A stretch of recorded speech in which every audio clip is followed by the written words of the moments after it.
Good morning students. Last class में हमने chemical kinetics रसायन बलगति में जो ऑर्डर को निकालने के तरीके थे उनको स्टडी किया था। मतलब मेथड टू डिटरमाइन ऑर्डर्स थे अपने पास में, जिसमें अपन ने पहला मेथड किया था वो था अपने पास में इंटीग्रेशन मेथड और हिट एंड ट्रायल मेथड। जो दूसरा मेथड था अपने पास में वो मेथड था अपना ग्राफीय विधि और तीसरा मेथड था हाफ लाइफ विधि। मतलब इनकी सहायता से अपन क्या कर सकते हैं, किसी भी रासायनिक जो अपने केमिकल रिएक्शन है उसमें उसकी ऑर्डर की गणना कर सकते हैं रिएक्शन की। अब अपना जो फोर्थ मेथड होता है वो होता है isolation method, Ostwald isolation method. देखो आइसोलेशन का मतलब है उसको आइसोलेट कर देना, मतलब विलगित कर देना, अलग कर देना। इसमें क्या करते हैं अपन, किसी भी अभिक्रिया में जो अपने पास में उपस्थित अभिकारक है, अभिक्रिया में उपस्थित अभिकारकों में से किसी एक अभिकारक को अपन क्या कर देते हैं, अलग कर देते हैं। तो अपना टॉपिक चल रहा था वो था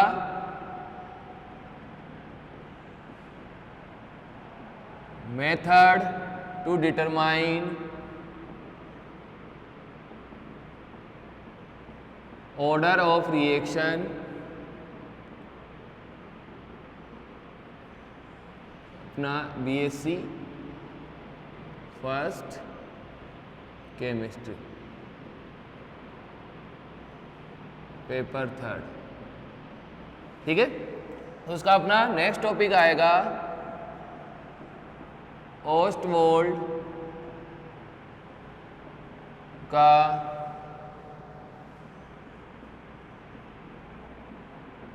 विलगित नियम और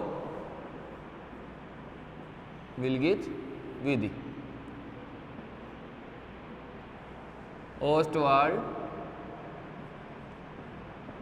आइसोलेशन मेथड।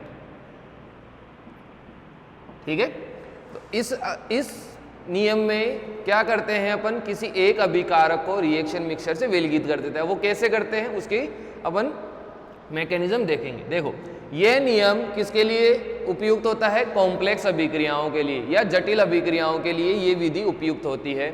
इस विधि में जब दो या दो से अधिक अभिकारक आ जाते हैं, जैसे अपन ने देखो कल डिस्कस कर रहे थे, उसमें क्या था, जो समाकलन विधि थी, ग्राफीय विधि थी, उसमें अपन को पहले 0 से कंपेयर करना पड़ता है, फिर फर्स्ट से, फिर सेकंड से, फिर थर्ड से, फिर फोर्थ से। तो ऐसे अपने पास में कंपैरिजन क्या होता है, बहुत बड़ा हो जाता है। अगर अभिकारक ज़्यादा होंगे तो अलग अलग अभिकारक की कंसंट्रेशन निकालनी पड़ेगी, उसके लिए अपने को रिमेनिंग कंसंट्रेशन निकालनी पड़ेगी। तो ये विधियाँ जो अपन ने पहले डिस्कस की थी काफ़ी बड़ी हो जाती है। तो अपन इस कॉम्प्लेक्स अभिक्रियाओं के लिए किसको यूज करते हैं, ओस्टवाल्ड को, इस विधि को यूज करते हैं। तो इसमें अपन लिखेंगे यह मेथड जटिल अभिक्रियाओं के लिए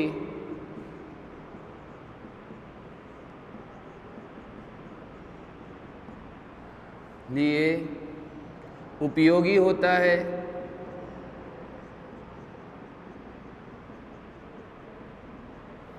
वे अभिक्रियाएं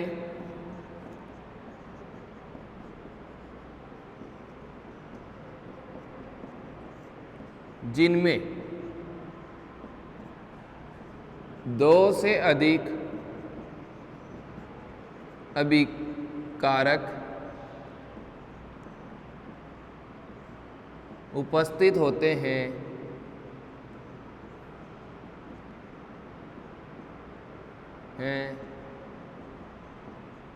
उन अभिक्रियाओं की कोटि इस विधि द्वारा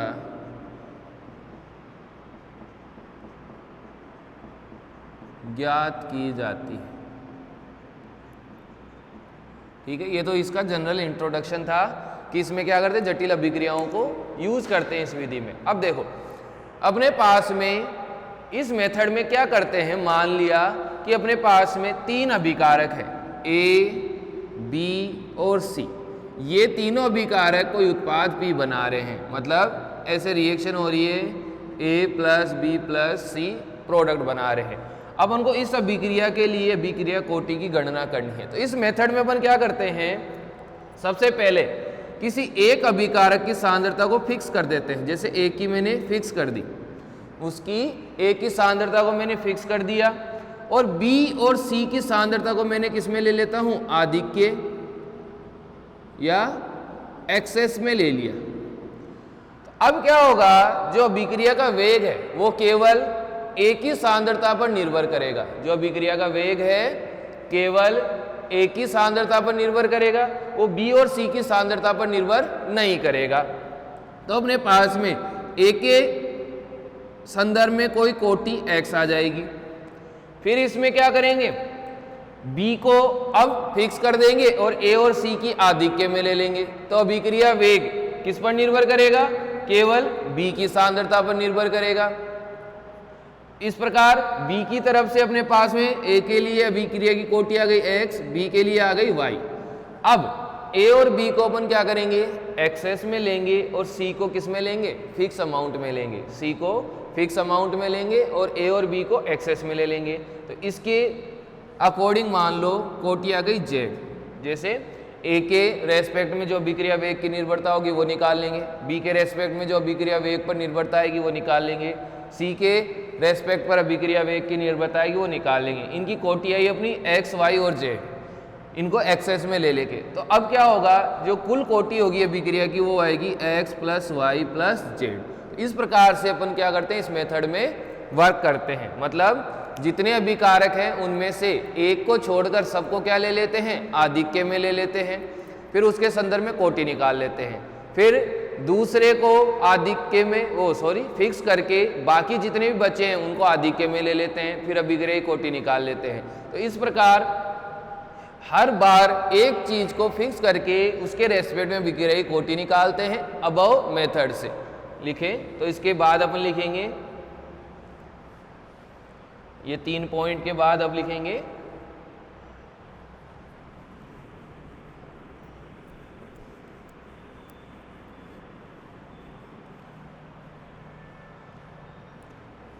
इस विधि में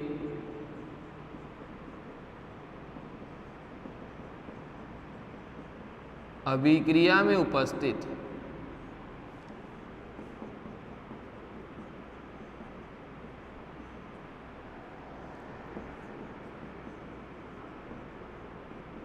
अभिकारकों को आधिक्य एक्सेस में लेते हैं। ब्रैकेट में लिखेंगे एक को छोड़कर,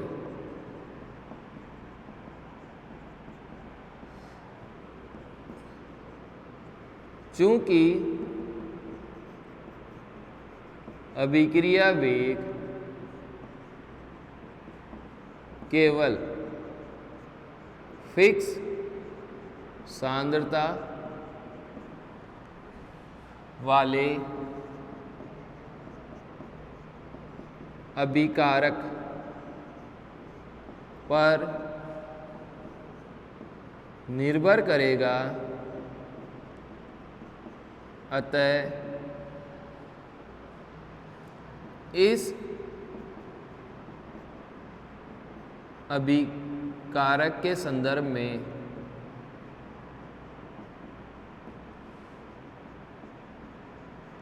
धर्म में उपरोक्त विधियों द्वारा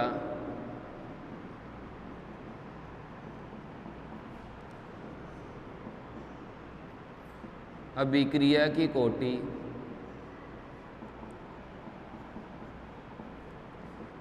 निर्धारित कर ली जाती है।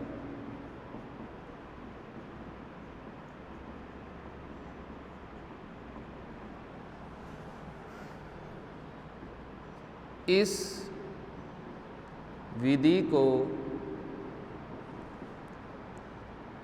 अलग अलग अभिकारकों की सांद्रता फिक्स कर दोहराई जाती है।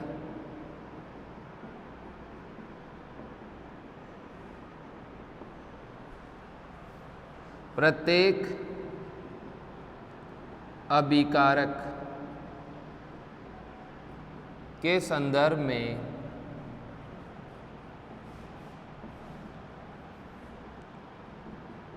अभिक्रिया की कोटि ज्ञात कर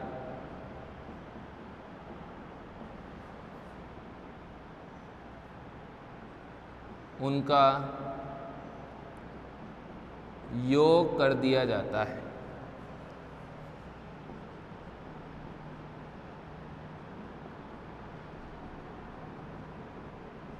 देखो क्या करा अपन ने, मान लो अपने पास 5 अभिकारक है। इस अभिक्रिया के लिए अपने पास कितने अभिकारक है?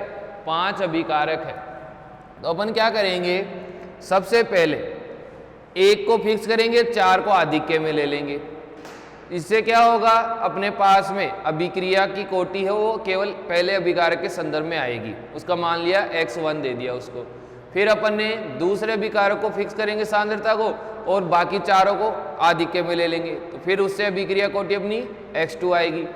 ऐसे ही अपन फिर x3, x4, x5 ज्ञात कर लेंगे। मतलब 5 अभिकारकों के लिए अपन कोटि ज्ञात कर लेंगे। उनको जोड़ने पर अपने पास कुल अभिक्रिया की कोटि आ जाएगी। तो अब इसको एक एग्जाम्पल से समझते हैं।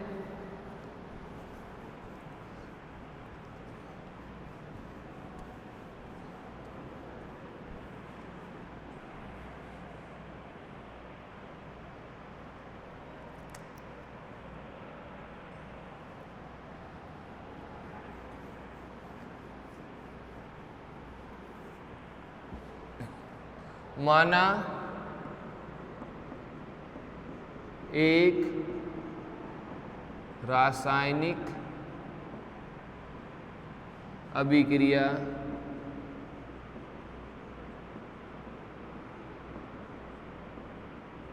निम्न है।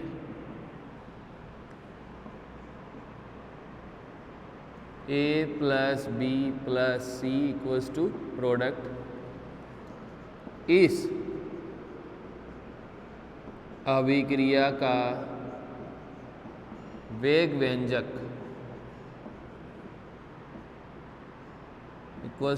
K A⁴x B⁴y C⁴z इस प्रकार है। J⁴x⁴y⁴ क्या है, इसके रेस्पेक्ट में इसकी ऑर्डर है। अब यहाँ लिखेंगे जब B व C अभिकारक को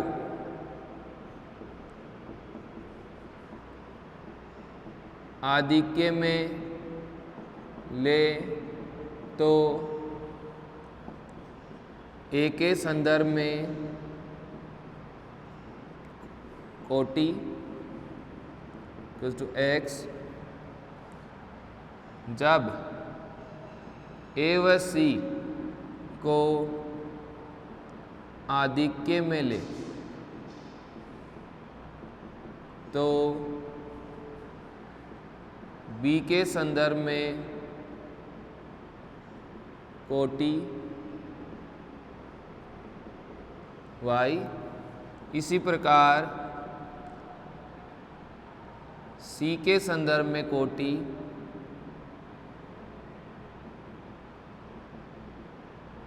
z। मतलब दोनों में से पहले इनको आधिक्य में लिया और इसकी कोटि ज्ञात कर ली, फिर इन दोनों को आधिक्य में लिया, इसकी कोटि ज्ञात कर ली, फिर A और C को आधिक्य में लिया और B की कोटि ज्ञात कर ली। तो कोटि n बराबर क्या हो जाएगी, x + y + z। इस प्रकार से इस विधि द्वारा अपन क्या ज्ञात करते हैं, अभिक्रिया की कोटि ज्ञात करते हैं। तो अपने पास ये चारों नियम हो गए, चारों मेथड हो गए, जिससे अपन क्या निकाल सकते हैं, अभिक्रिया की कोटि को निकाल सकते हैं।